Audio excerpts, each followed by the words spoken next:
So wireless security, now I've already talked about a bunch of this, and so this is going to be just a little kind of repeat. Wireless security can be set to open. In other words, there's actually not any kind of real good authentication that happens. So a good example of that is just going into McDonald's and just attaching to their Wi-Fi. Open means there's really no security on it at all. There's then a shared key, and that's very much like going to your friend's house and saying, "Hey, what's the passphrase?" That's a pre-shared key that's used for authentication on small private networks, and is also like going to a McDonald's where they put it up on the wall. Here's the passphrase Big Mac, right? And then there's 802.1x authentication, and that's really what EAC is using. So you're using the same type of wireless, but you're also integrating it with a Radius server, which is something that is a centralized user account. It's a place for authentication processes. So you put in, if you haven't done it, you should. It'll save on your phone battery at least. You put in your MAC address, you tell them what your MAC address is, and then when you're logging in, it says, well, what's your user ID and password? And that's your Healy Hank stuff. And you put that in, and it goes off to a server and authenticates you. And that's 802.1x. And so that's used in much bigger businesses and 802.1x is using this stuff down here. All right, so when we look at these tables, I should have looked at them. Authentication to wireless networks is implemented using these methods. Security for wireless networks is provided from the following standards. Okay, so this is how we're authenticating up here, and then this is the actual encryption. So when they talk about security, they do mean typing in that passphrase, but they're talking about encryption. So WPA is what we used to use, and it's no longer used much at all, and you shouldn't have it on there. Like some of your home networks, actually most of them will say, do you want to use WPA and WPA2? Just take the WPA off, that nobody should be connecting with that method, because it really only takes about 3 minutes to crack this. And there was another one that thankfully they've stopped talking about, which is WEP, W-E-P, and it shouldn't be used at all. It's not secure at all. And so WPA2 came out because WPA, let's just, as it says here, WEP was so bad that we couldn't wait for things to be settled. And so WPA was created as a stopgap. Then about a year later, WPA2 came out, and it was just like an upgrade on your router. That's it.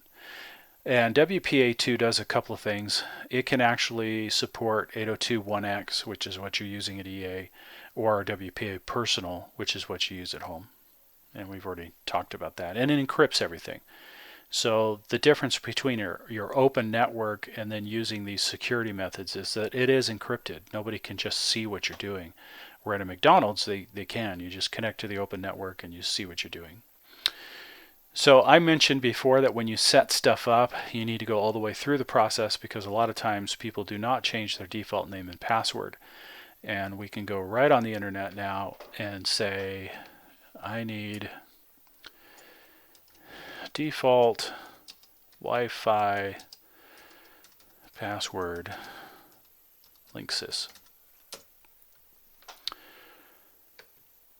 And not look at images, but actually see sites, and there they are. There's the default password list, updated March 20. Right, because default passwords are meant to get you started. They're not meant for you to just keep using constantly. And so you have to change the default username. On any of these devices, that's usually admin, and then the password is either blank, admin, or password. Sometimes it'll be user ID is Linksys, and then password is the admin password. Whatever it happens to be, you have to change those. Then you change the default SSID. That's the network name again. Now, the only real reason to do that is because hackers will look and they'll go, oh, there's an idiot that didn't change the default SSID. It still says Linksys, so they must not know what they're doing. And it draws their attention to you. And so change it. And then as I said before, I don't enable MAC filtering. You can. What that requires you to do is get everybody attached to your Wi-Fi, and it'll know all the MAC addresses of those things, and then enable MAC filtering. And then that'll force it so that nobody except for those MAC addresses can get on. And as I said before, the problem is that if I really want to hack your network, I can find all your MAC addresses, and then I just duplicate it and I'm on your network. So it's just another little step that I've got to follow. And of course, the bad thing is that as soon as you add something new to your network, it won't connect. You have to go and put the MAC address in, and then it'll connect. So it becomes problematic that way too. And this is a big one, update the firmware. It's such a bad deal these days with hacks and things. What Russia had access to thousands and millions of Linksys and Netgears and D-Links and everything. So you update your firmware. As a matter of fact, I have mine set to update automatically. I don't worry about it. I just let it update. The firmware updates these days are usually not feature driven. They're usually security driven. And then of course the firewall should be on, which it normally is. In an enterprise, they may have to turn that on. Now, disabling DHCP, if we remember, DHCP is Dynamic Host Configuration Protocol. So that means it's handing out IP numbers and subnet masks and DNS numbers, and it's allowing your computers to just automatically connect to the Wi-Fi and start transmitting internet traffic. And it's wonderful and everything works. So if you disable that, then that means you have to manually set all that up on all your devices. And again, that's a little helpful, but it's not super helpful because I can monitor your network traffic and see what your IPs are and then manually assign that same network information to mine.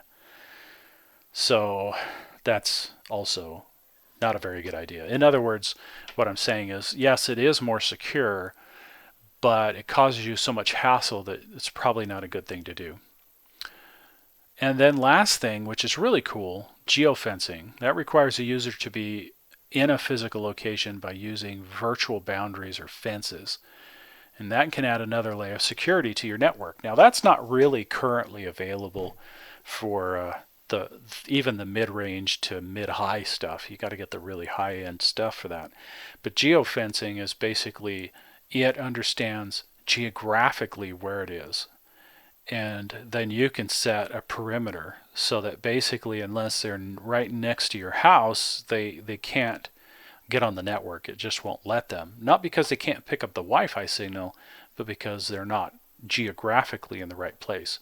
So in businesses that can be very, very beneficial, especially as you look at cities that you got these buildings all right next to each other, and literally a building across the street in New York can pick up the building, right? They can pick up each other, and they could try to attach to each other's networks. And so you have to think of